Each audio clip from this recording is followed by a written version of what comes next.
All right, I'm Mike Springmann. Some 15 years ago now, I was chief of the visa section at the CIA's Consulate at Jeddah, Saudi Arabia. In Jeddah? Yeah. People were being brought there from all over the Middle East for visas to come to the United States. And I was told they were terrorists. They were recruited to come to the U.S. for training and shipped back to Afghanistan for fighting the Soviet soldiers. And this was, when I was there, this was between 1987 and 1989. And it wasn't until I got back to D.C. and talked to the journalist Joe Trento and a couple of other people. One was a guy connected with a local university here in D.C. and another fellow who was with another government agency. But I learned that, you know, it wasn't visa fraud like I thought at the time. I thought somebody was being paid under the table for this, based on a conversation I had with a guy. And I thought that, you know, this was really strange, but I couldn't explain it. And then when Trento and these other people started talking to me, and I said, well, this explains the whole thing. The reason why there was this pressure, the reason why these guys who were not businessmen, who were not educated, who were essentially low-level clerk-type people, supermarket checkers, you know, guys who worked in an auto parts store, why visas were being demanded for them. And, you know, when I put the pieces together from my three contacts, it was people who were brought here, who were recruited by the CIA and its asset Osama bin Laden, to come to the United States for training as terrorists and to return them to Afghanistan to fight with the Soviet soldiers there and kill them. This was the end of recruitment for the Mujahideen in Afghanistan. And where they went in the U.S., I don't know. What they were taught in the U.S., I don't know. Never been able to find that out. Nobody seems to have an inkling of it.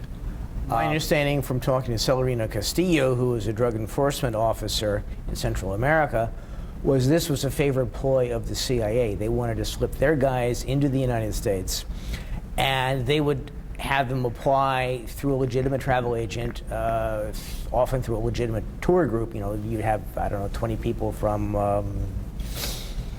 you know, the church school or the Lawyers Association or something, would be going to the United States, and they get their guys in, they slip the paperwork and the visas in with the group, the travel agent would take care of them, bring to the American diplomatic post, they get their visa stamped and hand them back. You know, it's cover, it's nobody's there to ask questions, you're with a legitimate group, you know, why ask questions? The rule of thumb, I've been told, is that roughly 1/3 of the people who work for the State Department don't. I mean, I've been told this by a former station chief. I've been told this by a guy who's who was at the time at the Inspector General's office at the State Department. He's since retired. My estimate, I would say, might be as high as 50%, depending on where you are.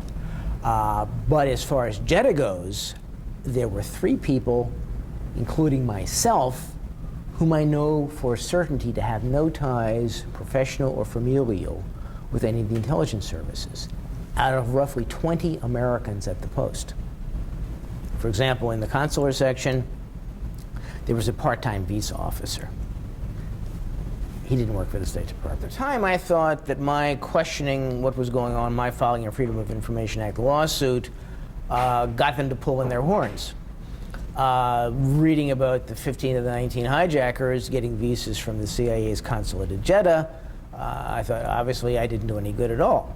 I was amazed at how subservient the Department of State was to the CIA, which I guess is natural given the huge contingent of spooks that work for the State Department or who ostensibly work for the State Department.